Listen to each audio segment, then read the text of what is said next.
Ok. Parashat Hashavua, Parashat Emor. Alors avant toute chose, ce shiur il est offert pour la Refoua Shelema de Sarah Bat Atou, pour la Refoua Shelema également de Shlomo Ben Rachel et Leilou Nishmat Mesouda Bat Gemra. Qu'il n'y ait que des bonnes nouvelles Bezrat Hashem pour l'âme Israël. Alors Parashat Emor, bon, on va pas faire le résumé, on va passer directement au sujet puisque c'est un peu plus long. Alors bon, la paracha, dans la paracha, en tout cas la fin de la paracha, pour au moins en arriver au cheminement que je vais avoir, on parle évidemment des fêtes, des Chagim, et dans les fêtes on a donc Pessah qu'on vient de passer, on a Shavuot qui arrive à très grands pas, Bezrat Hashem, et entre les deux on a la période dans laquelle nous sommes actuellement, celle du Homer. Donc la mitzvah, Sfartem Lachem, Nimachorat à Shabbat, donc depuis le lendemain de Shabbat, le Shabbat qu'on appelle ici, on parle de Pessah.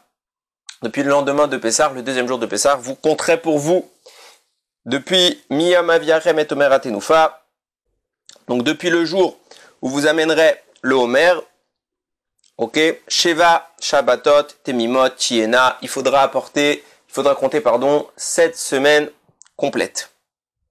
Ok, ça fait 7 fois 7, 49 jours, on arrive au 50e jour, le 50e jour n'est pas compté, et on en arrive à Shavuot. Alors on va pas parler exactement du compte du Homer, mais on va parler du jour qui est le plus parlant du Homer. On va parler en général, il y a un jour qui culmine, évidemment que je parle de Lag BaOmer, le 33e jour du Homer, qui est, je pense, la Iloula la plus célébrée dans le monde, toute mouvance. C'est pas que les Sfaradim, c'est pas que les Ashkenazim, c'est pas que les Chassidim, c'est pas tout le monde respecte cette Iloula puisqu'elle est bien antérieure à ces mouvances. Mais on parle évidemment de Rabbi Shimon Bar Yochai, dont on célèbre la Iloula ce jour-là, qui est cet immense personnage de la Torah orale, qui va nous révéler le Zohar, qui va bouleverser l'histoire du Ham Israël par les révélations qu'il va faire, l'aspect qu'on a aujourd'hui de la Kabbalah, c'est Bisrout Rabbi Shimon Bar Yochai, qui a eu un niveau de Torah qu'on a du mal à ne serait-ce qu'envisager, des dévoilements qui méritent évidemment qu'on lui fasse sa Iloula de cette manière. Donc Lag BaOmer, Lamed Gimel vers l'heure numérique 33, pour dire le 33e jour du Homer. Le 33e jour du Homer, c'est un jour, entre guillemets, de fête. Parce que c'est la Iloula de Rabbi Shimon Bar Yochai. Même pour les Sfaradim qui attendent le lendemain pour se raser, on a déjà des autorisations pour écouter les musiques pour la Iloula. C'est un jour plein de lumière. On a les habitudes d'allumer des grands feux pour Rabbi Shimon Bar Yochai. Alors là, en bref, l'histoire de Rabbi Shimon Bar Yochai qui avait critiqué les Romains et qui a dû s'enfuir pendant 12 ans dans une grotte, lui et son fils. Alors au début c'était enfui dans un Beth Midrash, puis bon après il a été, je fais juste les grandes lignes parce que je veux juste parler d'un sujet sur Rabbi Shimon Bar Yochai. Donc il s'est enfui dans la grotte dans laquelle il n'avait rien à boire ni rien à manger. Akadosh Baruch Hu a fait le miracle de lui donner une source d'eau et de lui faire pousser du caroub pour qu'il mange de cette manière lui et son fils. Donc pendant 12 ans, sans interruption, ils vont creuser dans le sol pour cacher leur corps et ne pas abîmer leurs affaires, et toute la journée ils vont s'affairer à étudier sans arrêt, et ils sortaient de leur trou qu'ils avaient creusé juste pour les tfilotes qu'ils avaient besoin de faire. Ok, donc pendant ce temps-là, 12 années vont passer où Rabbi Shimon Bar Yochai ne va pas que faire étudier de la Gemara ou du Chumash, comme nous aujourd'hui on l'entendrait, il va atteindre les sphères les plus profondes de la Torah. C'est l'élève de Rabbi Akiva qui a été élu comme étant celui qui donnera la Torah cachée. Ce qu'on appelle la Torah cachée, ça veut dire que c'est une Torah qui existe, mais elle est cachée, personne ne la connaît. Personne ne la connaît. Je dis bien personne, dans le sens où bien évidemment des gens la connaissent, mais même ceux qui la connaissent ne la disent pas. C'est quelque chose de caché, c'est quelque chose qu'on l'enseigne vraiment de maître à élève, c'est pas des... Mais à la fin des temps, la nôtre, je crois, de mémoire c'est le Baal Shem Tov qui avait dit, un des signes de la Géoula, c'est que cette Torah cachée, elle deviendra accessible à tout le monde, et celui qui a ce mérite de nous l'avoir dévoilé, ce n'est pas Moshe, ce n'est pas Rabbi Akiva, qui sont représentés le premier comme étant le plus grand de la Torah orale, le maître de la Torah écrite, pardon, c'est Moshe Rabbeinu, le maître de la Torah orale, c'est Rabbi Akiva, le maître du Sod de la Kabbalah sera Rabbi Shimon Bar Yochai, il va dépasser. Donc pendant 12 ans, il va avoir des révélations des plus hautes sphères de la sainteté, et au bout des 12 ans, il ressort, et voyant, lui et son fils, voyant un homme qui est en train de travailler, ils vont dire quoi? Il y a des gens qui sont en train de travailler plutôt que de s'occuper de Torah ou mitzvot. Alors le regard de Rabbi Shimon Bar Yochai a brûlé la personne. Immédiatement, une voix est sortie du ciel, lui a dit, tu n'es pas sorti pour détruire mon monde, donc tu retournes dans ta grotte, une 13e année, et Rabbi Shimon Bar Yochai est sorti au bout de 13 ans, à un niveau encore supérieur, et c'est écrit dans la Gemara, dans Masechet Shabbat. D'ailleurs, c'est intéressant, si je me trompe pas, c'est à la 33e page. Peut-être en rapport avec l'Akba Omer. En tout cas, c'est intéressant de le noter. Si je me trompe pas, hein, j'ai pas vérifié, mais je pense que c'est à la 33e page, que là-bas c'est écrit que quand il est sorti, son fils posait les yeux, et cette fois c'est lui qui brûlait les gens par son regard, mais Rabbi Shimon Bar Yochai, en posant également son regard, il arrivait à annuler l'aspect rigoureux de son fils, et au contraire, il arrivait à transformer la rigueur en miséricorde, et évidemment, les personnes n'étaient pas atteintes. Donc, je voulais parler de Rabbi Shimon Bar Yochai, puisque ça va bientôt être sa Iloula la semaine prochaine. L'Akba Omer arrive à grands pas. Les gens l'attendent pas que pour se raser, mais ils l'attendent surtout, espérons, pour Rabbi Shimon Bar Yochai. Vous savez que il y a tous les vendredis soirs, normalement, quand on rentre à la maison, on fait le kiddush, mais avant le kiddush, il y a des piyutim, il y a des chants qu'on chante, donc Shalom Aleichem, etc., et Shetraïl, et dans les piyutim, en tout cas qu'on chante pour le vendredi, on a l'habitude de chanter Bar Yochai. Bon, il y a tout un chant qui a été rédigé à l'honneur de Rabbi Shimon Bar Yochai, et quand vous lisez ce chant et que vous traduisez un peu, c'est l'histoire de sa vie, mais c'est très intéressant parce que on va pas le traduire maintenant, ce serait long, je veux juste parler d'une phrase de ce piyut, mais c'est très intéressant parce qu'on voit qu'il a atteint des sphères tellement hautes qu'on le compare à un Kohen Gadol. Tzitz Nezer à Kodesh, le tzitz, c'est ce que portait le Kohen Gadol. On dit que Rabbi Shimon Bar Yochai, il avait comme le tzitz, c'est la même chose. Shemen Mishrat Kodesh Nimshrat, que l'huile sainte de l'onction des Kohanim, il l'a comme si on lui avait mis, alors qu'il était même pas Kohen, il n'était pas de tout ça, mais il avait la Ma'ala, la dimension de l'élévation du Kohen Gadol. Et il y a une phrase que pendant des années, je me posais cette question, à chaque fois je disais, et j'en parlais avec ma Chavoda, j'ai dit, allez, tu sais quoi, cette année je ferai un devoir, faut absolument que je fasse un devoir Torah, Bezrat Hashem, sur cette phrase, elle est tellement forte, qu'il faut comprendre. On dit, Naase Adam, ne Marbavuricha. Quant à Kadosh Baruch Hu, au moment de Bereshit, il a créé l'homme, il a dit, Naase Adam, faisons l'homme. Donc, alors, il y a plusieurs explications sur le pourquoi c'est un pluriel. Bon, l'explication la plus simple, c'est Akadosh Baruch Hu parle avec anava, avec humilité, il parle comme si c'est des gens l'aidaient, entre guillemets. Mais lui n'a pas besoin d'aide, c'est lui qui fait toute la création. Naase Adam, faisons l'homme. Et bien cette phrase-là qui a été dite au moment de la création du monde, à l'origine, Nehemar Ba'avuricha, elle a été dite pour toi. Grâce à toi. Grâce à qui? On chante ça le vendredi. Grâce à toi, Rabbi Shimon Bar Yochai, Dieu a dit, faisons l'homme. Sans signifiance. Il n'y avait pas Rabbi Shimon Bar Yochai, Dieu n'aurait pas pu dire faisons l'homme. C'est grâce à toi qu'il a pu le dire. Qu'est-ce que ça signifie que c'est grâce à Rabbi Shimon Bar Yochai qu'on a pu dire des années? Bémet, je me posais la question de savoir qu'est-ce que ça signifie, quel est l'élément qui fait que lui, plus que tout autre homme, on a pu dire grâce à lui, Naase Adam, faisons l'homme. Alors on va réfléchir un petit peu ensemble sur ce sujet. Alors faut avoir à l'esprit, c'est pas anodin de savoir que il y a écrit comme ça. Chachamim y rapporte et le Chida le rapporte. J'ai amené le verset. Vous savez que dans le mot Bereshit, il a plusieurs explications. Le premier pasuk de la Torah qui donc ramène qui met les fondements. Bereshit bara Elokim et Hashamayim v'haaretz. Au commencement va traduire. Encore une fois, j'ai expliqué plusieurs fois que Bereshit c'est au commencement parce que c'est traduit de façon contextuelle. Mais au commencement, Hachem il a créé le ciel et la terre. Ok?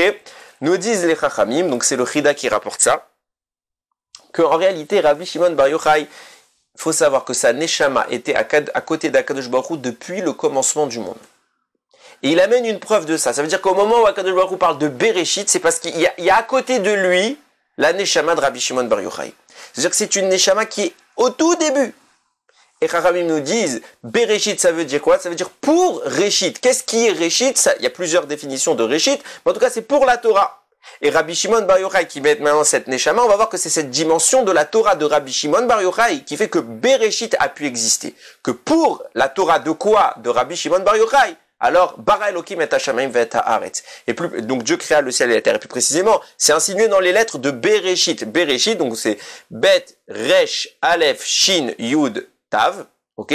C'est des initiales en réalité qui forment, quand vous mettez ces initiales, il nous rapporte ici le Rida, Or Torah Rabbi Shimon Bar Yochai, la lumière de la Torah de Rabbi Shimon Bar Yochai. Le mot Bereshit vient te parler de quoi comme Torah? De la Torah de Rabbi Shimon Bar Yochai. Par la Torah, et peut-être même pour la Torah de Rabbi Shimon Bar Yochai, Bara Elokim et Hashamayim ve et Haaretz. Dieu il a créé le ciel et la terre. Pour ça, Naaseh Adam, pour toi. Bereshit, pour toi. Pour Rabbi Shimon Bar Yochai. Déjà, juste avant même d'entamer le développement qu'on va essayer de donner maintenant, on voit déjà qu'on parle de quelque chose de très très très spécial. Il est là au début de l'histoire. Au tout début, c'est de lui qu'on parle. Bereshit, parce que Rabbi Shimon Bar Yochai va faire quelque chose de tellement grand, de tellement immense, qui va justifier ce qu'il va faire Rabbi Shimon Bar Yochai. Ça va justifier que Dieu crée toute la création du monde. Juste bisruto. Juste pour lui. De quoi on parle? Parce qu'il va donner la Torah cachée, la Kabbalah. Et alors? J'ai envie de vous dire, et alors? Il va donner la Kabbalah. Moshe Rabbeinu, il a donné la Torah écrite. Et alors, s'il n'y avait pas eu la Torah écrite, il n'y avait pas la Kabbalah. Rabbi Akiva, il va donner la Torah orale. Et s'il n'y avait pas eu la Torah orale, il n'y a pas non plus de Kabbalah. Alors, pourquoi? Quel est l'enjeu de Rabbi Shimon Bar Yochai? Pourquoi lui, quand on lui dit, tu vas nous donner la Torah cachée, ça vaut tout l'or du monde. Et grâce à ça, le monde peut être créé. J'ai envie de te dire, c'est comme une condition sine qua non. S'il n'y avait pas eu ça, pas de monde. Pas de Torah, rien, ça vaut pas le coup. De quoi on parle? Déjà, avant d'aller plus loin, Ramim, ils disent, je l'ai lu récemment encore, je crois que même le Harizal, il disait ça. Ça n'a rien à voir, la Torah, je vais dire Kabbalah directement, ok? Ça n'a rien à voir la Kabbalah avec tout le reste de la Torah. La Torah, c'est quelque chose d'immense. C'est merveilleux. C'est le plus grand srout qui puisse exister. Mais quand on parle de Torah en général, il y a toutes les compartimentations. Le plus haut niveau, la Kabbalah, il efface, je n'ai pas envie de dire il efface, c'est pas le bon mot, mais il transcende tous les autres niveaux de la Torah, à tel point qu'il a à lui tout seul plus de valeur que tous les autres. C'est écrit comme ça, juste pour donner une idée de ce dont on parle. Vous avez vu, on a passé Ta'anit Bechorot, donc le jeûne des premiers-nés. C'est écrit dans le jeûne des premiers-nés, aujourd'hui on a tous l'habitude d'annuler le jeûne des premiers-nés par un sioum. Ok, si vous regardez la halakha, il rapporte comme ça, il y a le Yalkut Yosef, il dit, si maintenant quelqu'un, il a étudié une Gemara entière, il peut faire un sioum, et grâce à ça, il annule le jeûne des premiers-nés de toutes les personnes qui vont y assister. Mais s'il a juste lu la Gemara, sans comprendre un mot, il a lu comme une histoire, où il sait même pas traduire ce qu'il a lu, il sait pas traduire, il a lu comme Tehilim. Voilà, il lit Tehilim. Est-ce que ça a la valeur de quelqu'un qui a étudié la Gemara, qui annule le jeûne des premiers-nés? Il dit non. Il dit par contre, celui qui prend un livre du Zohar, qui lit sans rien comprendre, il comprend rien, c'est une chanson pour lui, c'est une langue étrangère, ça n'a pas de sens. Il lit ça, et qui finit le livre, il peut faire un sioum sur ça et annuler le jeûne des premiers-nés. Tellement la Kabbalah, elle dépasse tout. C'est sans commune mesure. Ce qu'a révélé Rabbi Shimon Bar Yochai, c'est sans commune mesure. Alors de quoi on parle? Avec la lumière de Rabbi Shimon Bar Yochai, ou pour la lumière de Rabbi Shimon Bar Yochai, Kadosh Baruch Hu, il a créé le monde. Alors c'est écrit comme ça, dans le Yerushalmi, dans le traité Ta'anit, là-bas, la Gemara rapporte, c'est Rabbi Shmuel, je lis, Rabbi Shmuel Bar Nachman, qui a dit au nom de Rabbi Yonatan. Il faut savoir que les tables, elles étaient réparties en trois, vous imaginez la table, ok, on donne les mesures là-bas, et il dit, il y a trois niveaux. Akadosh Baruch Hu et Moshe la tiennent ensemble. En bas, Moshe tient. Au milieu, c'est vide. Et Akadosh Baruch Hu tient la partie supérieure. Et ils tiennent ensemble, comme ça. Donc Dieu tient par en haut, Moshe tient par en bas. Et comme il y a eu malheureusement le veau d'or, Akadosh Baruch Hu, il a commencé un peu à tirer sur les tables pour dire, ah bah non, il y a le veau d'or, je récupère mes tables. Et Moshe, il a tiré aussi vers le bas, il a dit non, moi je les garde. Et Akadosh Baruch Hu, il a, entre guillemets, laissé gagner Moshe. Et c'est lui qui a récupéré les tables. Et Rabbi me dit, pourquoi les tables, elles sont réparties en trois parties dans cette explication-là. La partie du bas, donc le tiers inférieur, le tiers du milieu qui est vide, et le tiers supérieur qui est tenu par Akadosh Baruch Hu. Réponse, il dit la partie du bas, c'est Torah chez Birtav. C'est la Torah écrite. La partie du milieu, c'est la Torah orale. Et la partie d'en haut, c'est les secrets de la Torah qui sont immédiatement afférents avec Akadosh Baruch Hu. Avec Akadosh, c'est vraiment la définition. On commence à rentrer dans la sphère du divin.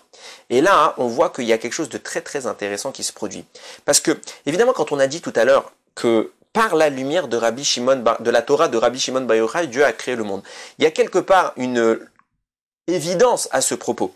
Parce que comme on parle de la Torah de Rabbi Shimon Bar Yochai, on parle évidemment de la Kabbalah. Qu'est-ce que c'est que la Kabbalah? C'est l'aspect spirituel de la Torah. Ça veut dire c'est une lumière qui n'est pas habillée sous une histoire, sous un texte, et c'est vraiment l'essence même de la Torah.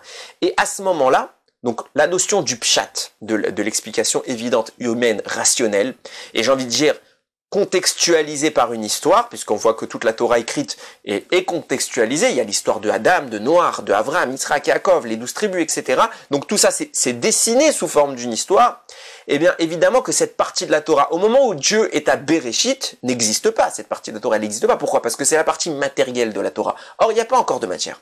Puisqu'il n'y a pas de matière, cette partie n'existe pas. Elle ne peut pas parler d'une histoire. Elle ne s'est pas encore manifestée dans la sphère terrestre, puisque la sphère terrestre, elle n'existe pas. Donc la seule dimension qui est existante dans la Torah, c'est la sphère céleste, la Kabbalah.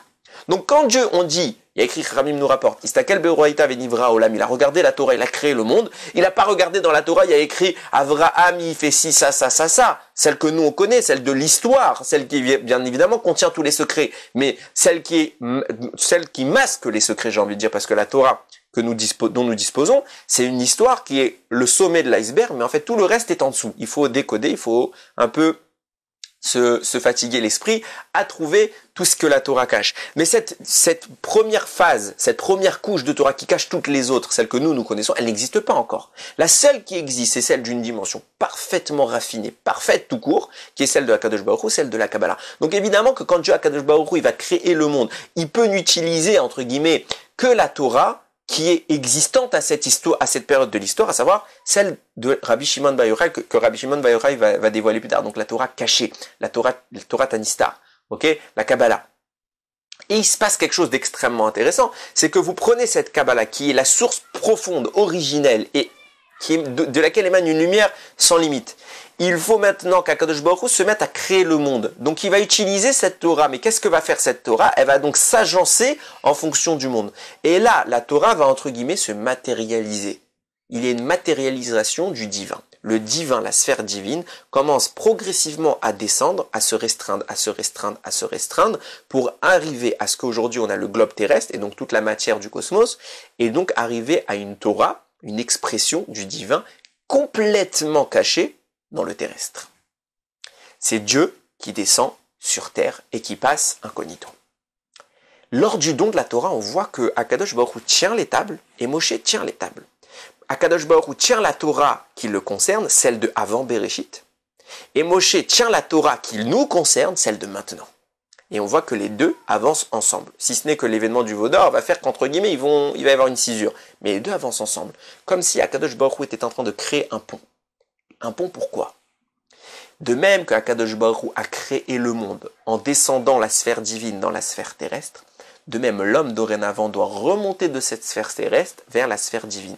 Comment? Par le biais de la Torah. Les trois parties. On commence par le pshat, on enlève le pshat, on étudie le pshat, une fois qu'on l'a maîtrisé, on passe à la deuxième étape, et après on arrive au sod.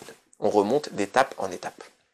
Et c'est très intéressant de voir qu'il y a une dichotomie hyper cohérente entre ce qui est en train de se passer à Bereshit et ce qui est en train de se passer à Matan Torah. À savoir que, quand on parle de Bereshit, Rachamim, ils disent, Be'asara ma'amarot nivra olam. C'est écrit dans Pirkei Avot qu'avec Akadosh Baruch Hu, par 10 paroles, il a créé le monde. De même, il a donné sa Torah au travers des Aseret Adiberot. Donc, l'expression des 10 commandements. Si je devais traduire Asara ma'amarot, Aseret Adiberot, donc les 10 paroles créatrices et les 10 commandements, on traduit par 10 commandements, mais 10 berot, Asara 10 berot, c'est pas commandement, c'est 10 paroles. Dibour, c'est la parole. Ok? Mahamar aussi, c'est un dérivé du mot parole. En français, c'est vrai qu'on va pas vraiment noter de différence. En hébreu, Chachamim, du moins dans le Lashon HaKodesh, dans les psukim, il faut une différence marquée. Laquelle? Ils disent, quand tu trouves dans la Torah Vayomer, Hachem s'adresse, il dit Vayomer Hachem El Moshe. Ok? Quand il écrit Vayomer, donc Vayomer, c'est le même verbe que Ma'amar, hein, Asara Ma'amarot, les 10 paroles créatrices, le mot en conjugué pour dire il a parlé, c'est Vayomer. Rabbi me dit, quand tu vois écrit Vayomer, c'est qu'Akadosh Baruch Hu parle à Moshe de façon clémente, de façon miséricordieuse, de façon affectueuse, de façon douce. Par contre, quand Akadosh Baruch Hu ne dit pas Vayomer, il dit Vayedaber, donc là encore, il a parlé. Là, Vayedaber, c'est le même lachon que Aseret a dit Berot, les 10 commandements. Vayedaber, c'est milachon caché. C'est un langage dur. Akadosh Baruch Hu exprime la rigueur. Il est strict avec l'Olam Israël. C'est que généralement, il est énervé quelque part, et donc ça connote toujours la rigueur. Donc c'est intéressant de voir que les 10 paroles créatrices sont marquées par la miséricorde, tandis que les 10 paroles des 10 commandements sont marquées par la rigueur. Pourquoi? Pourquoi il y a une différence entre les deux contraires? On devrait être très heureux, quelque part, au Kadosh Baruch Hu qui crée le monde, il commence à donner les règles, donc il devrait être très rigoureux. Et d'un autre côté, quand enfin il récompense le Ham Israël, qui est le peuple qui va recevoir cette Torah, qui est le seul qui accepte, il devrait être au contraire très clément. Enfin, un peuple, je suis heureux, je trouve, c'est comme si vous parliez maintenant le jour du mariage avec votre femme. Quand vous faites un shidour, au début, vous avez les idées assez construites, vous dites, voilà, moi je veux telle et telle chose, donc on est assez strict sur ce qu'on veut, on a les prérequis, donc la création du monde, Dieu met en place ce qui l'intéresse, donc il devrait être très strict.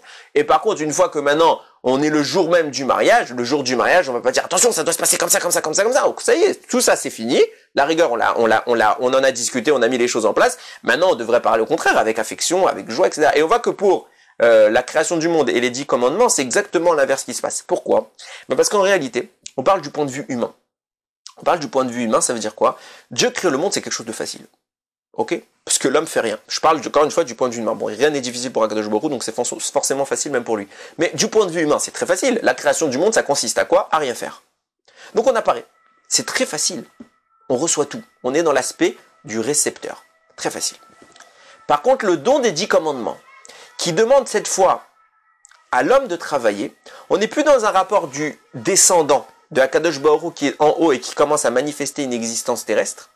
On est dans un rapport ascendant. C'est l'homme qui doit maintenant, à partir de Matan Torah, remonter vers Akadosh Baruch Hu. Et la montée est toujours plus difficile que la descente. Donc c'est pour ça que, face au Yetzer Hara qui va s'opposer à nous, quand la Torah va être délivrée au Ham Israël, forcément les efforts, la sueur sera de mise, et Akadosh Baruch Hu parle avec un lachon caché, avec un discours qui est dur. Pourquoi un discours qui est dur? Parce que ça va être dur. C'est plus facile. À partir de maintenant, les choses difficiles commencent. Le vrai travail, il commence. Donc on est vraiment dans cette dichotomie. La montée est quelque chose de difficile. Et justement, il y a une question qu'on a déjà évoquée une fois dans Parashat Yitro. Je crois que c'était l'année dernière, où on explique là-bas, c'est Rav Friedman un peu qui rapporte ça. Et il ramène un Mefarech très connu, qui est le Nézer Israël, qui pose la question comment, au final, on nous explique depuis toujours que Akadosh Baruch Hu nous a donné la mission d'intervenir dans le monde, et que nous, maintenant, on peut, par nos actions, par nos mitzvot, interférer avec le ciel. Ça veut dire qu'on a le pouvoir de gérer ce qui va se passer dans le ciel. Notre action a un impact céleste. Et comment on peut comprendre que l'homme, qui finalement il est matériel, il peut avoir un impact spirituel? Alors, pour faire en bref, pour pas trop développer le sujet, il explique là-bas le Nézer Israël. On avait déjà évoqué, donc vraiment pour plus de détails, vous pouvez regarder ce shiur sur Parashat Yitro. Mais en attendant, on avait évoqué l'idée suivante. Akadosh Baruch Hu, c'est rapporté dans l'Yerushalmi, il respecte lui-même l'ensemble des mitzvot.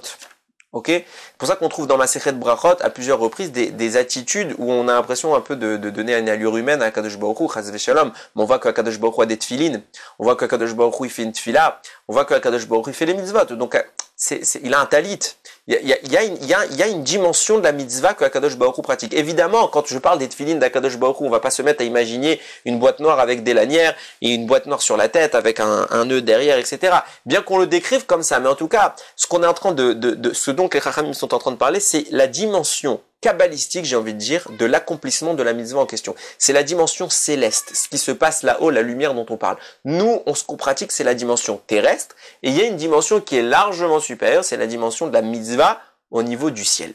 Akadosh Baruch Hu, évidemment, ne pratique pas la mitzvah des tefilin en mettant des tefilin, mais il pratique la mitzvah au sommet du tefilin, c'est-à-dire l'accomplissement terrestre. Mais là, se pose un problème, c'est que si on dit que Akadosh Baruch Hu pratique les mitzvot, alors il doit les pratiquer dans toutes les dimensions des mitzvot, puisqu'il respecte toute sa Torah. Alors de même que nous devons arriver au Sod, donc à l'explication kabbalistique de la mitzvah, Akadosh Baruch Hu est, évidemment, pour en arriver, on commence par le Pshat, par l'explication terrestre, par la dimension humaine, et bien Akadosh Baruch Hu lui-même qui pratique le sod, lui, je vous expliquais, dans son instruction, lui, dans la relation descendante, c'est nous qui sommes dans la relation ascendante. Donc lui, il a le sod, mais il y a quelque chose qu'il ne peut pas faire, entre guillemets, qu'il ne peut pas faire. Il y a bien une dimension de la Torah qui est distante d'Akadosh Baruch Hu, c'est laquelle? C'est le pshat, à savoir l'aspect matériel de la mitzvah. Prendre une boîte noire de tefillin, avec des parachutes écrites à la main, avec une lanière et la poser sur un bras fait de chair et de sang, nous pouvons le faire, et entre guillemets, Dieu ne peut pas le faire. Pourquoi? Parce que Dieu, il n'a pas un bras humain, il a un bras divin. La mitzvah des tefillin d'Akadosh Baruch Hu n'a rien à voir avec la mitzvah des tefillin que nous pratiquons. Donc il y a une dimension de la Torah que Akadosh Baruch Hu, qui échappe à Akadosh Baruch Hu, il n'a pas accès, tout simplement. Alors qu'est-ce qu'a fait Akadosh Baruch Hu? Il nous a créés, nous. Pourquoi? Pour être lui. Ça veut dire quoi pour être lui? Pour être son chaliar, son émissaire. On a une halakha. Si je nomme un chaliar pour faire quelque chose à ma place, c'est comme si c'était moi qui l'avais fait. L'exemple, c'est le mariage. Si par exemple, j'envoie quelqu'un pour me marier, pour donner la bague de mariage à quelqu'un, ça marche. J'ai le droit. J'ai tout à fait le droit, ça marche si toutes les halakhot sont respectées. Ça marche, c'est comme si c'était moi qui avais donné la bague, je suis marié. Je suis tout à fait, par exemple, même la tzedaka, je ne peux pas me déplacer pour aller donner la tzedaka à quelqu'un, ou de façon plus générale, milut rasadim, la bonté. Donc je voudrais que donner à manger à un pauvre, donc je vais préparer un repas, mais je ne peux pas me déplacer, pour X raisons, je ne peux pas me déplacer, donc j'envoie quelqu'un qui peut lui amener. Donc lui, il va envoyer un mitzvah, qui lui donne à manger au final? C'est le monsieur que j'ai envoyé, c'est pas moi. Moi j'ai conçu le repas, mais je ne lui ai pas donné. Réponse, non, parce que comme je l'ai nommé chaliar, il est devenu moi. Donc Akadosh Baruch Hu nous a créés dans une dimension dans laquelle nous pouvons accomplir les mitzvot matériellement. Et en accomplissant les mitzvot matériellement en son nom, c'est lui qui accomplit les mitzvot à travers nous. Et on est bien exactement dans ce que j'étais en train d'expliquer. D'une part, vis-à-vis d'Akadosh Baruch Hu, on est dans une relation descendante, donc Akadosh Baruch Hu se manifeste au travers de nous. Et de l'autre part, dans notre rapport, nous, d'être humain, nous sommes dans une relation ascendante, et c'est ça qui est difficile, parce que tout dépend de nous. On est dans la relation ascendante, et qui est complexe, on remonte vers Akadosh Baruch Hu. Quand nous pratiquons à l'état neutre, Akadosh Baruch Hu ne fait pas la mitzvah. Et nous ne faisons pas de mitzvah, nous sommes rien. Nous sommes distingués l'un de l'autre, entre guillemets. Lorsque j'agis, je fais descendre Akadosh Baruch Hu en moi, pour que lui agisse avec moi. Mais comme il est en moi, entre guillemets, comme il est moi, et ben moi j'agis aussi à son niveau, et je monte au sien. Donc j'exprime toute la dimension, c'est un ascenseur. La pratique de la mitzvah est un véritable ascenseur. Donc c'est la raison pour laquelle Akadosh Baruch Hu nous a, entre guillemets, créés, pour que justement nous puissions accomplir ces mitzvahs. Donc on voit qu'il y a un vrai pont. Quand Akadosh Baruch Hu donne la Torah à Moshe Rabbeinu, c'est pas un simple vecteur de bonne conduite. C'est pas un code de règles. C'est réellement un lien qui va réunir les deux mondes, notre monde avec celui d'Akadosh Baruch Hu. Et c'est là que va apparaître, au moment où Moshe Rabbeinu va aller récupérer cette Torah, va apparaître un grand débat dans le ciel avec les malachim. Ce débat il est très connu puisque il est rapporté dans Masechet Shabbat. Là-bas, les malachim vont dire « Hors de question, on ne laisse pas un homme récupérer la Torah. » Pourquoi nous ne laisserions pas un homme récupérer la Torah? Tout simplement parce qu'on la veut pour nous. Nous, les malachim, voulons la Torah. Et juste le fait d'affirmer ça, déjà, ça me pose un problème. Ça veut dire quoi que les malachim veulent la Torah? Ça veut dire qu'ils l'ont pas. On est bien d'accord. Si les malachim la veulent, c'est que Akadosh Baruch Hu ne le leur a pas donné. Donc ils n'ont pas accès à la Torah. Or, on voit plusieurs fois qu'il y a des dévoilements des malachim, qu'il y a des hommes qui ont parlé avec des malachim, des grands de la Torah, qui parlaient avec des anges et qui leur dévoilaient des informations toraïques. Donc ils connaissent la Torah. Qu'est-ce qu'ils veulent maintenant? Soit ils n'ont pas la Torah et ils la veulent, je comprends. Mais si c'est ça, ça veut dire qu'ils ne connaissent pas du tout la Torah et qu'ils peuvent rien nous dévoiler, ils ne connaissent strictement rien. Ce qui est faux. Donc deuxième option, je suis amené à dire qu'ils connaissent la Torah. Alors qu'est-ce qu'ils veulent puisqu'ils ont déjà la Torah? Et là-bas, le texte nous rapporte, qu'est-ce que Moshe Rabbeinu a fait? Alors qu'Akadosh Baruch Hu lui a dit, réponds-leur, puisqu'ils veulent garder la Torah, argumente et prouve que tu dois récupérer la Torah. Et Moshe leur a dit, ok, vous voulez quoi? Vous voulez faire Kibud Av Va'em? Vous voulez respecter vos parents, mais vous n'avez pas de parents. Vous voulez ne pas tuer, mais vous pouvez pas tuer. Vous voulez ne pas voler, mais vous avez rien à voler. Donc vous n'avez pas la Torah, de quoi vous me parlez? L'argument, il est évident. On est d'accord. Mais bon, il est simple. Il est très simple. Qu'est-ce que ça signifie cette histoire? Vous n'avez pas la Torah. Évidemment, on a compris. Même moi, j'ai pas besoin d'être Moshe pour sortir ça. Qu'est-ce que Moshe il a vraiment donné comme argument et quel était vraiment le débat? Et là-bas, la Chachamim il rapporte, c'est le Smichat Chachamim que Friedman il rapporte. qu'il dit là-bas, il y a un endroit dans le ciel qui s'appelle Marom, donc les cieux élevés, et que même les malachim, ils n'ont pas accès. Et c'est là-bas qu'étaient rangés les louchotes. Ils étaient littéralement cachés là-bas. Et les malachim rêvent d'y aller. Donc on voit tout de suite. Les malachim n'ont pas la Torah. Alors qu'est-ce qu'ils ont? Ils ont une partie de la Torah. Ils ont une dimension de la Torah, mais pas la plus haute. Pas la plus haute. Et qu'est-ce qu'ils veulent d'eux? C'est cette haute Torah. Cette très très haute Torah. Ils ont une dimension kabbalistique, pas matérielle, on voit bien. Mais ils veulent encore un niveau encore plus haut. Celle qui est sans limite. C'est ça qu'ils veulent. Et Moshe Rabbeinu vient et leur dit, pas du tout, vous pouvez pas, parce que vous pouvez pas, vous n'avez pas de bras pour mettre des tefilines. Vous n'avez pas de pièces pour donner la tzedaka. Mais très bien, Moshe Rabbeinu, on est d'accord, on est d'accord. Toi, tu es en train de me donner quoi comme argument? Tu es en train de me définir la Torah matérielle. On n'en veut pas. Ça ne nous concerne pas. Tu as raison, on n'en veut absolument pas de cette Torah matérielle. Donne-nous la Torah, regarde, prends la Torah matérielle, celle qui te concerne, et garde-nous à nous la Torah spirituelle, celle qui nous concerne, l'explication profonde, cachée, ésotérique, etc., etc. On sera très content. Et comme Moshe Rabbeinu leur dit, mais vous n'avez pas de bras pour mettre les tefilines, ils disent, ah oui, c'est vrai, donc ok, prends tout.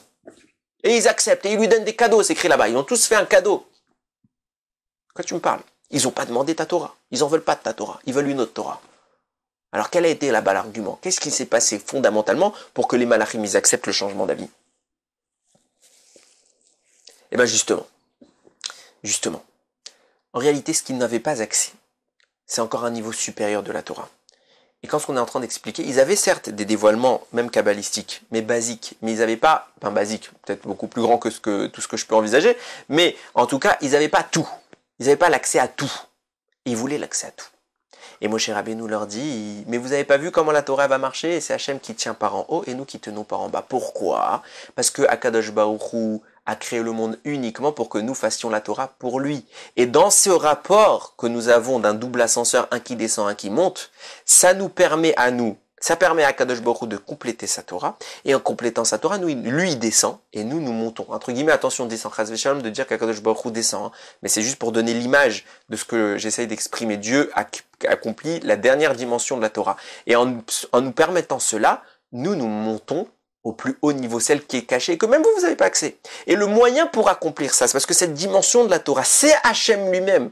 C'est la dimension profonde du divin. Le seul moyen d'accomplir cette Torah, c'est d'être le divin. Ça veut dire qu'il y a littéralement un rapport qui se crée entre nous et Akadosh Baruch Hu qui fait que nous sommes les émissaires d'Akadosh Baruch Hu et nous agissons comme si nous étions lui.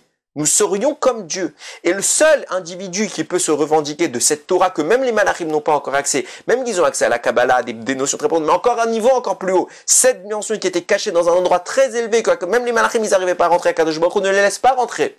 Cette dimension-là, le seul qui a accès, c'est Akadosh Baruch Hu. Mais comme Akadosh Baruch Hu, entre guillemets, il a fait un pont entre nous et lui, qu'il se manifeste en nous et nous permet donc de nous manifester en lui, ça signifie que nous aussi, puisque nous sommes comme lui quelque part, alors nous avons accès à la Torah que lui a accès. Et les malachim ne peuvent pas. Et ça, le seul argument qu'il pouvait donner Moshe Rabbeinu, c'était l'aspect matériel de la Torah. Pourquoi? Parce que toute la raison de l'efficacité de cet ascenseur, c'est le fait que nous sommes les envoyés d'Akadosh Baruch Hu pour accomplir la dimension humaine. Si nous n'étions pas ces envoyés, nous ne serions pas lui. Et donc nous ne pourrions pas monter comme lui. Même si on ne peut jamais atteindre Akadosh Baruch Hu, mais du moins avoir l'aspect de l'infini monter sans cesse. Alors que les malachim qui n'ont pas l'aspect humain ne peuvent pas s'adjoindre à Akadosh Baruch Hu, ne peuvent pas être ses émissaires pour accomplir les mitzvot matériels. Et puisque Akadosh Baruch Hu ne descend pas à leur niveau, alors ils ne peuvent pas monter au sien. Et donc Moshe il avait un vrai argument. Et là les malachim lui ont dit on te fait des cadeaux, on accepte. Mais il y avait un autre problème. Ce que j'explique depuis le début. Qu'Akadosh Baruch Hu descende. Qu'Akadosh Baruch Hu crée ce monde matériel. C'est facile, c'est lui qui le fait. Que nous montions à son niveau, c'est impensable. C'est impensable. C'est inhumain. C'est tellement difficile. C'est tellement complexe. Que viennent les malachim dire, combien arriveront au secret des secrets, des secrets, des secrets? Personne. Allez, une poignée d'hommes. Quelques-uns par génération, 2, 3, 4. Super. Tu vas faire le don de la Torah à des hommes pour qu'ils arrivent plus haut que nous. On ne pourra pas monter aussi haut qu'eux. Ils vont arriver plus haut que nous. Mais tu vas leur faire un don de la Torah pour que seulement quelques-uns y arrivent. Ce n'est pas plus intéressant de nous la donner à nous. Et certes, on ne montera pas jusqu'en haut. Mais tout le monde montera infiniment plus que les hommes. On sera infiniment plus qu'eux à monter. Ça vaut beaucoup plus le coup de nous la donner à nous qu'à eux. Et ils ont raison. Combien peuvent y arriver? Des Moshe Rabbeinu, on en a dans toutes les générations, on en a un ou deux. Combien peuvent arriver à maîtriser le Yetzer Hara et vraiment monter? Quelques-uns. Ils ont raison les Malachim. À un détail près qui s'appelle Rabbi Shimon Bar Yochai. Rabbi Shimon Bar Yochai va nous changer. Qu'est-ce qui va changer? Il va nous donner le Zohar à tout le monde. Ça veut dire qu'en réalité, s'il n'y avait pas eu Rabbi Shimon Bar Yochai, l'aspect divin de la Torah, on n'y aurait pas pu y accéder. Et il se passerait quoi? Cet échange, cet ascenseur entre nous et Akadosh Baruch Hu aurait été malmené par ce que disent les anges. En effet, Dieu pourrait descendre jusqu'en bas, mais nous ne pourrions pas monter jusqu'en haut. Il n'y aurait rien à gagner pour Akadosh Baruch Hu, parce que puisque nous ne pourrions pas monter jusqu'en haut, nous ne pouvons pas être ses émissaires. Pourquoi? Parce qu'il y a une halakha, il y a un principe qu'il faut que l'émissaire, il soit au même niveau que moi. Si maintenant, j'envoie mon enfant, moi je suis bar mitzvah, j'envoie mon enfant, qui n'est pas bar mitzvah, faire une mitzvah à ma place. L'enfant n'a pas la mitzvah. Est-ce qu'il peut m'envoyer faire la mitzvah en tant qu'émissaire à ma place? Non, puisque ça ne le concerne pas. Il ne peut pas accomplir en mon nom. Puisque nous-mêmes n'aurions pas été capables de monter jusqu'en haut, tout en haut de la Torah, comme Akadosh Baruch Hu, comme, entre guillemets, mais dans l'idée, ok? Donc nous n'aurions jamais pu être ses émissaires. Et puisque nous ne pouvions pas être ses émissaires, nous ne valions pas d'être créés. Toute la raison de la création, c'est que nous soyons les émissaires et qui pouvons être ses émissaires techniquement. Mais si nous ne pouvons pas être ses émissaires, on ne vaut pas la peine d'être créés. Aucune raison ne justifie l'homme. Aucune raison. Et les malachim auraient raison. C'est vrai que dans l'histoire, il y en aurait eu quelques-uns qui auraient réussi. Un ou deux, par génération. Mais tous les autres ne valent pas la peine d'être créés. Et pour 2-3, tu vas créer le monde. C'est vrai. Mais vient un homme qui s'appelle Rabbi Shimon Bar Yochai, qui va pas seulement trouver ses secrets, mais qui va nous les dévoiler à tous, de sorte que quiconque veut, peut. Quiconque veut étudier la Torah cachée, peut. À condition évidemment de passer par les étapes requises. On ne fait pas des intégrales avant d'avoir pris à faire des additions. Donc on monte. Mais on commence par les débuts, puis après on monte dans la Torah. Mais une fois qu'on monte, on peut monter en haut. Tout en haut. Grâce à qui? Grâce à Rabbi Shimon Bar Yochai, que depuis, et c'est pour ça qu'Akadosh Baruch Hu, depuis le début de la création, il a pris une neshama, il l'a mis à côté de lui. En créant, il a dit, il y a Rabbi Shimon Bar Yochai. Pourquoi? Parce que sans cette neshama-là, Naaseh Adam, faisons l'homme, n'a pas de raison d'être dite.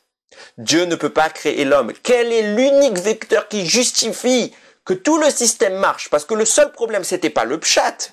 L'explication simple, elle ne posait pas de problème. Bien sûr qu'on maîtrise le pshat. C'était pas ni la Torah écrite ni la Torah. Bien sûr qu'on maîtrise ces deux dimensions de la Torah. On est en mesure, un humain il peut. Mais la dimension divine, un humain ne peut pas. Un humain ne peut pas. Et s'il n'y a pas la dimension divine, il n'y a pas cette réciprocité entre nous et Akadosh Baruch qui nous permettons d'être les envoyés d'Akadosh Baruch. Et si nous ne pouvons pas l'être, alors il n'y a pas de création, il n'y a pas Naaseh Adam. Et vient Akadosh Baruch, il dit hop, il y a une neshama qui va justifier tout. Il y a une neshama qui va justifier tout. C'est qui? C'est Rabbi Shimon Bar Yochai. Bereshit, Oro Shel, Oro Torah Rabbi Shimon Bar Yochai. Oro Torah Rabbi Shimon Bar Yochai. Bereshit, c'est la lumière de la Torah de Rabbi Shimon Bar Yochai. Grâce à cette lumière-là, toute la création est justifiée. Sans cette lumière-là, la seule qui posait un vrai problème, c'était cette lumière-là.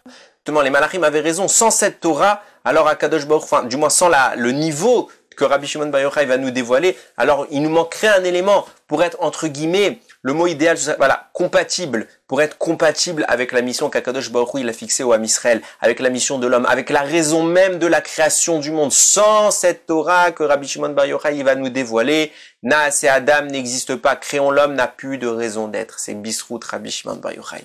C'est dire qui était ce personnage, c'est dire quel a été l'impact qu'il va avoir sur l'origine même du monde. Sur toute l'œuvre d'Akadosh Baruch Hu, c'est le vecteur de la compatibilité entre le ciel et la terre. Alors évidemment que cette Iloula, elle est marquée peut-être plus que toutes les autres du calendrier. Cette Iloula, elle a un impact dans le judaïsme, elle a un rapport avec nous qui est plus marqué, plus fort. On allume des feux pour montrer combien cette Iloula, elle est importante. Pourquoi cette Neshama de Rabbi Shimon Bar Yochai, elle a un impact dans le monde, elle a justifié l'œuvre de Akadosh Baruch Hu. C'est pour dire combien à ce moment-là, nous on est joyeux. Et c'est pour ça qu'on peut briser le deuil du Homer, c'est grâce à ça.